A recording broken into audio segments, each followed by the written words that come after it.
Well, here we are. Good morning, good afternoon, or good evening. This is Garrett with IDC Woodcraft, and I am talking to my Canadian partner friend, Bill Keys, up in Canada. And say hello, Bill. Hey, everybody. How you doing? Yeah. So, Bill and I have been talking for quite a while. We're both in the CNC business, and he's been in it for years, so he's got lots and lots of experience. From me, I've not quite as long, but I've turned into it more of a teacher of things. But we make a really good combination, and as far as tossing ideas around, and I don't know, just when you meet somebody, just kind of you click in certain ways. So, but don't worry, Bill, I'm never going to ask to marry you. I know that you're I know that you've already got a wife. So anyway, yeah. So Bill, you were telling me about this project that you picked up, and I think that whoever listens to this podcast would be interested in how the project come to you that you can actually make money with, and the interesting ways that they come about. So why don't you give a little introduction as to what this project is and how you came about it, and the pains and thrills of making it, and the end result.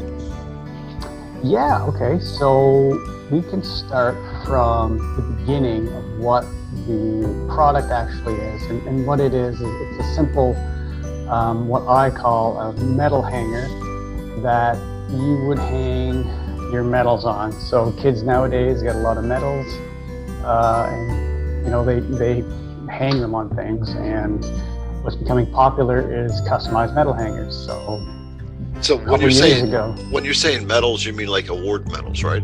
Yeah, award medals, like okay. First place, second place, third place. Yeah. Go ahead. So a couple years ago, my wife showed me a picture, and she said, "Hey, you should make those for the kids for Christmas." And that's exactly what I did. I made one with my daughter's name and a horse, and one with my son's name and a baseball player. And that was it at the time. And then when I slowly started getting into thinking about things I could sell on the CNC, these popped up, and I took a couple of pictures and I put them on Facebook, and the orders started coming in. So, I mean, that's how it originated. That's how easy some of these products, come to fruition. It's just an idea, really. Yeah, that's one of the most fascinating things that most people who start off in the CNC world, where they get their first jobs, is by posting things on Facebook. Now, you haven't really dove into that yet, but that's something I talk about a lot in my YouTube channel, is get the stuff out there in your personal feeds, and then people are going to start coming to you. But I talk about all different ways to make stuff, all different kinds of things, like the popular stuff, but I never thought about awards. But now you mention it, I've seen it many times. So go ahead with your story. Yeah, well, kids, anything that has to do with kids is really popular. It comes and goes in cycles and waves. 1 year it's this, 1 year it's another thing, but that's what I found anyway. Anyway, so we'll go back to the story where I posted a couple on Facebook. I sold a few. I then put a couple ads on Facebook Marketplace and sold a few more. I got approached by a hockey team to make some for the team. So I went from making 1 and 2 at a time to was 16 at the time. So that was a pretty good order. And then all this, the COVID stuff happened, and I really kind of forgot about them until hockey started back up.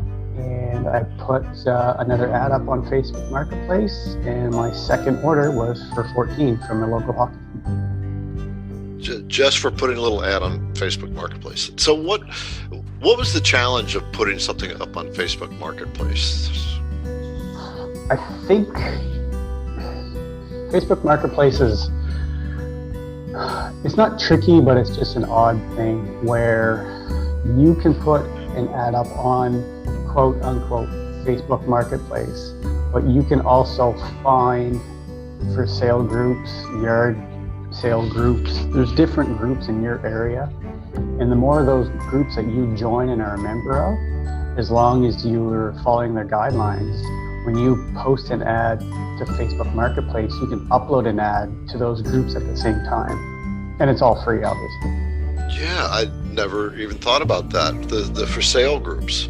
So have you put an award up on the Facebook in those groups? Did you get business that way, like in these awards?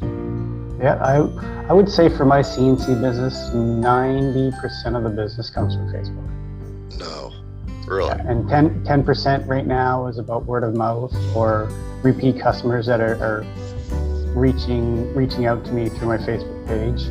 But last Christmas, I would say 95% of my business was people reaching out to me through Facebook ads.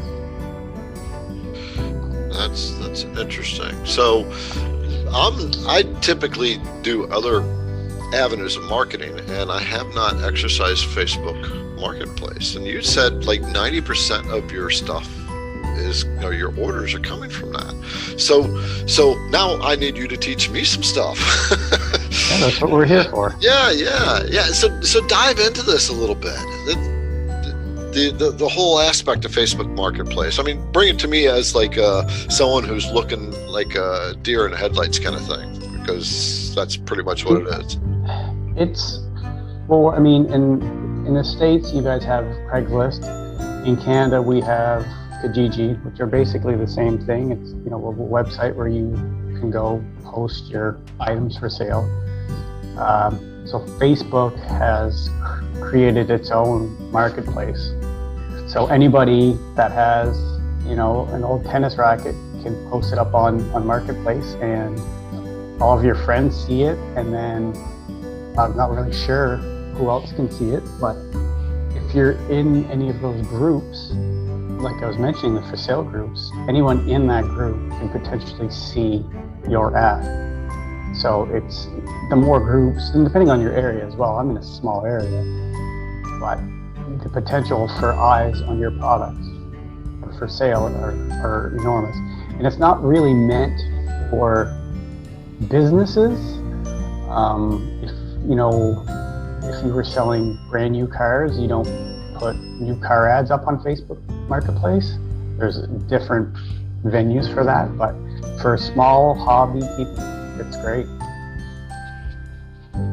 Okay, so how did you get awards out into these for sale groups where you were able to get some sales out of that? There's an icon that says Facebook Marketplace, and I can take a look right now. Okay. Yeah, Okay. you just you click on it and you can browse. You can add an account and then add a item for sale. Right. Okay. Well, I guess you just added my to my to-do list for this week. Yeah, it's as simple. If you've ever used Kijiji or anything like that, or Craigslist, it's as simple as uploading some photos, picking your category. You give a brief description, a price, and that's it. I mean, you can be as brief as you like or as detailed as you like. Yeah, I've been preaching Facebook Marketplace. Perhaps I'm being a hypocrite because I haven't done it a whole lot, although Facebook has generated some business for me. But I guess it's because I haven't really heavily focused on it. And so I'll have to do that. If you're out there as a CNCer and you're wondering how to move your products, what Bill is sharing is like a gold mine, because Facebook is where people are hanging out at. And some people, some viewers on the channel that I have, IDC Woodcraft, the YouTube channel, some of them just refuse to do Facebook, and that's okay. Yeah, it just, you want to be where the people are at. Facebook there's a certain demographic. It's the same as all the platforms. There's a certain demographic of Facebook users. There's a certain demographic on Instagram. There's a certain demographic on TikTok. So depending on your target audience, maybe you need or should focus on that area. But to say, like, if you're looking for 30 to 50-year-olds, if that's your target demographic, then not being on Facebook is kind of silly. But if you're trying to target 16 to 18-year-olds, probably not as many on Facebook as on TikTok. Right. Yeah, I have not even touched TikTok, but that's just one of the things. It's if you put too much on your plate at once, it becomes overwhelming. Yeah, and so my focus has primarily been YouTube, and just now I am starting to work towards the Facebook aspect and to see what I can do there. But it goes back to my first jobs came off of Facebook by simply posting my stuff in my personal feeds. Have you had that too? Oh yeah, I have a lot of, most of my personal feeds are family and friends, but I do have a lot of inquiries for things here and there. And the thing about dealing with family and friends, as everyone knows, is that either everyone expects a deal or you feel like you're obligated to give people a deal. So yeah, it's a great place to get started, but it's not something that I pursue. Yeah, reason, I guess. Yeah. I would want to caution anybody if you are starting to promote that way and you have friends and family, don't feel squeamish about charging what you're worth. It's because it sets a psychological standard within yourself that, oh, this is the charge for it, and then you're undercharging. You have a talent, and that talent is something that other people don't have. So even if it's friends and family, I made 4 Christmas ornaments for my sister in this last election year, and it was very oriented towards the election. And I charged her $10 a Christmas ornament, and she gladly paid for it because it had such emotional value to her. So let's talk about the awards and the process of making them and what it took to actually bring these to fruition. Well, the metal hangers, you keep on calling them awards. I don't want people to get confused, but okay, so the hangers, okay. They're the hangers that the awards go on. Okay, so are they like personalized or individualized? Do you like have like a soccer ball or something that's carved into it? So it's not my idea that by any stretch of the means. There's a picture that my wife had shown me. So I just took the idea and made it my own. I created a shape that would hold, had 4 rows of areas to hang the medals, and I decided to put a sports figure in a name. So you can pick whichever sport that you're interested in and your child's name, first or last, doesn't matter. And that's normally the design I stick with. I've done a few different ones. I've changed them to hold horse ribbons because they're just a little bit different shape. But with that basic design that I came up with, you can put almost any name as long as it's not long, and any sport emblem as long as you can find one that you can cut enough detail in to know what it is within that design. So once the base design is there, you're only changing 2 parts of it. That you just brought in the magic bullet, the personalization. That makes all the difference. So you have a metal hanger, and a person can make a metal hanger out of a coat rack if they wanted to, and you personalize it with like what Bill did, the sports figure, and you get a name on there, the child, which you hit a little marker there too. The things for children are good things you can sell, especially when you personalize it with the child's name. And there's something there that they can start hanging the awards on. And what fascinates me about this, Bill, is you took a concept, you made it your own. You took the generic aspect out of it by personalizing it, and that's a gold mine, right? And so that has given you some consistent business. Maybe not all the way around. You said that the pandemic had an influence, of course. Well, a lot of the sports teams were shut down, so it's popular. I find them they're popular at the end of the sports season. So the end of baseball, they're popular. End of hockey season, they're popular. But when all the sports are shut down, not a lot of sports going on. So how long does it take you to make these? So do you make them in a batch? Do you put them on there on your router? And you have a Shipoko, right? Yep.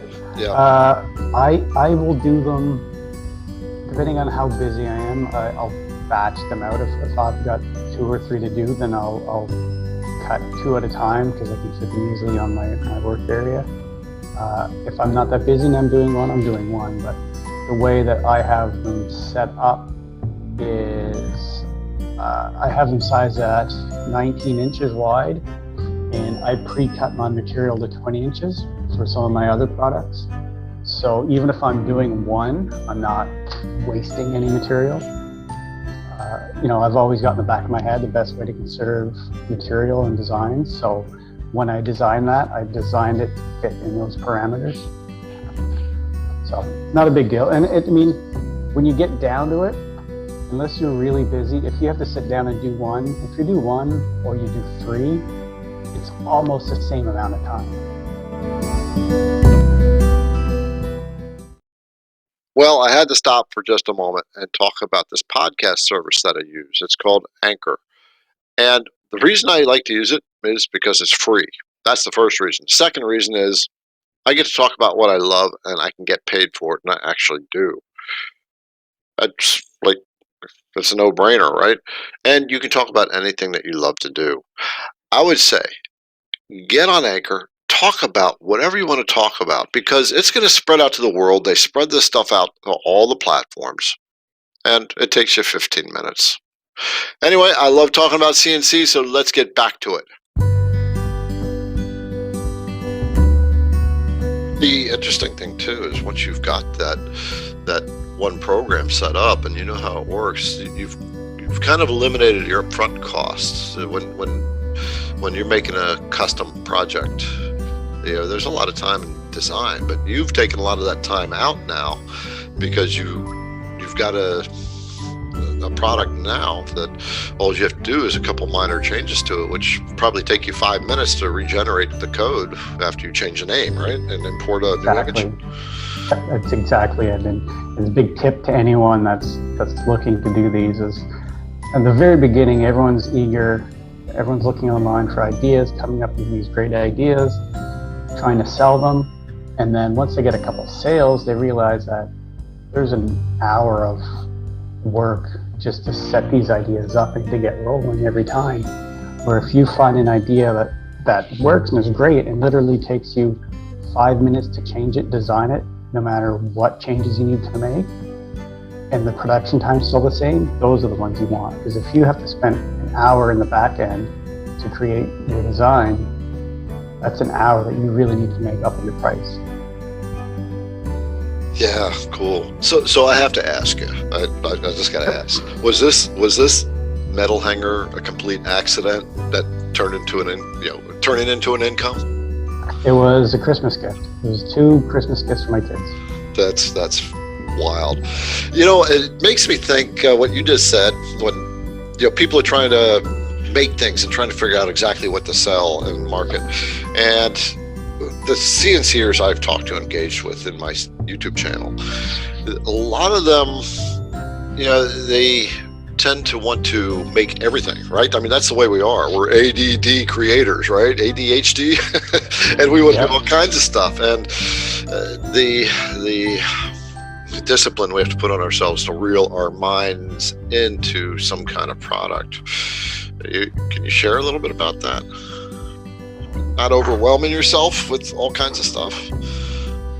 Well, the way I started is I made a list. Actually, I still have a folder on my computer that I basically, if I see something I like while I'm online browsing, I'll save a photo, I'll save it in the folder. And whenever I'm out of ideas, I can kind of go through that folder. But what I did in the beginning is I just picked a couple of items to work on at a time, knowing that they were going to take me longer, depending on how much time you have. You're working at night when the kids go to bed, early in the morning. I would pick a couple and work on them. And then once I made them and I gave them as gifts or whatever it was, I would pick a couple other ones. And, if it takes you a month or 2 to make a project, there's always other ideas that pop in your head. So things you had on your list are always pushed out. But it honestly took me a year before I sold anything, I think. It took me a year of tinkering and making the signs that I wanted to make and doing the little things that I wanted to experiment before I felt comfortable posting things for sale and start taking orders. And I've been doing this for years. You know, I've been selling signs on CNC for, you know, last 10 years. So for me to take a year on my own and tinker with this little machine was, I don't know, it just, a lot of it was time involved too. But, you know, people rush in too fast. Yeah, that's an interesting point. I think a lot of people want to make money right away. God knows I've tried several things to make money right away, and you know, we learn eventually that doesn't work. We have to hone in, become, what's the word? I want to say masters at our craft, but we want to just zero in on a craft and stick with it. And again, discipline ourselves to work on a couple things at a time and make sure we get it out in the public in one way or another, personal Facebook feeds, and see what bites.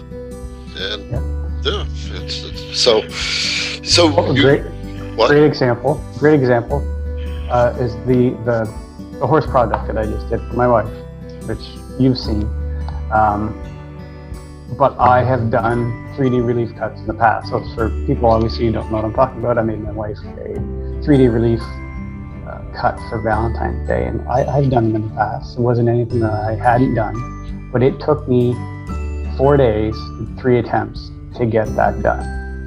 Now, it was a gift, luckily, but if I had just decided to take a project on for a customer that was paying, those 5 days and, you know, that 3 pieces of walnut that I just went through, I just made no money. So jumping the gun and getting too excited on things like that, that's sometimes when the lack of planning kind of backfires. Yeah, good point. Really good point. I have that problem, right? I want to get things done now, and and I want to be making money with my stuff now. And you made it clear. You know, you have to build up that skill, and knowing that time that you're going to spend on that project, learning everything, getting everything honed in, is going to pay off in the long run, because you'll have a lot more knowledge. You'll be able to do it much quicker. You'll have a project there that you can sell, and like Bill said, you'll start making your money back right away. It's once you start getting out to the marketplace, but you got to you got to get comfortable with it first and let the craft build itself before you start chasing the money. Yeah. And it's just like anything else. I personally learn from my mistakes. So I very, very rarely make the same mistake 2 or 3 times, sometimes more. But you need the time behind the seat. You know, it's the same thing learning to drive a car. You need the experience and the time to know the outcome that you're going to get. And to jump in, to just get your driver's license and to jump into a NASCAR is, you know, the expectations are a little misplaced. And I'm not saying that people that buy the machines shouldn't be interested in making money, but I think they should be slowing the pace down and interested in learning the machine before they jump in the big gun. Yeah, good point. Fall in love with the craft first. So let's start working to wrap this up then, because what I'm curious about now is you got the projects done, right? And you delivered them out to your customer. And what did they think? Great. No, everybody was happy. Everybody was expected. And one thing that I do for all my customers, and I send them a visual proof before I make anything, so there's no surprises. So I'm often, you know, hopefully there isn't any surprises when I give the customers the product. But no, everything went great. So hopefully the kids will get them in March, and everybody will be happy. Awesome. So if I can throw it out there, like what kind of dollar figure are we looking at when you're doing a project like this? You know, with the time and the materials and all that. When I first started, I used bolted birch plywood. I use real bolted birch from a furniture store, not from a big box store, so it's got the real plies. But anyway, when I first started making these, I was charging $40 a piece. which is quite a lot for a little tiny 20 by 8-inch piece of plywood. And they sold pretty good for the first year. After COVID hit, I reduced the price from 40 to 30, knowing that, times have changed. People, Christmas is over. There was a lot of spending online after Christmas, but I think people have slowed down a lot in my area. I sold a little bit, and then for the team, I give them a discount of $25 a piece. So I can't remember what the total was. Right. Something. Okay, but that's an interesting point. So you made a small thing and you charge $40 for it, and that is such a big thing that I get asked all the time. How much do I charge for a project? So why don't we cover that one in our next podcast? We'll talk about how you can charge things, charge for things. So so Bill is out of Canada and I am out of the States, and we both have teamed up to come up with a set of router bits for the CNC beginner, because we both realize there is a hurting market there when people are trying to find bits. So if you are in Canada, you want to go to Bill's website where you can get hold of these. Bill, why don't you tell the name of your website? Sure.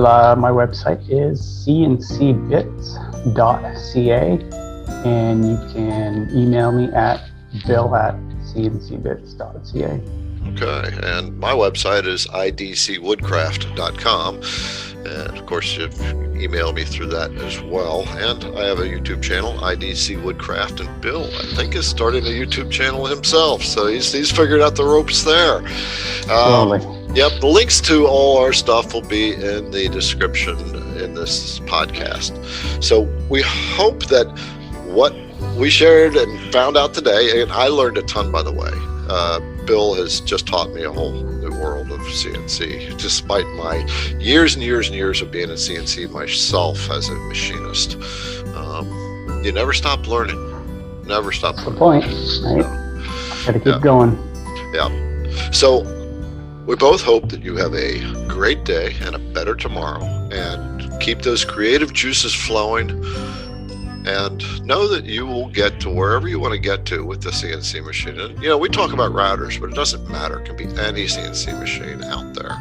They all have their own creative features in them. So, Bill, you want to wrap this up?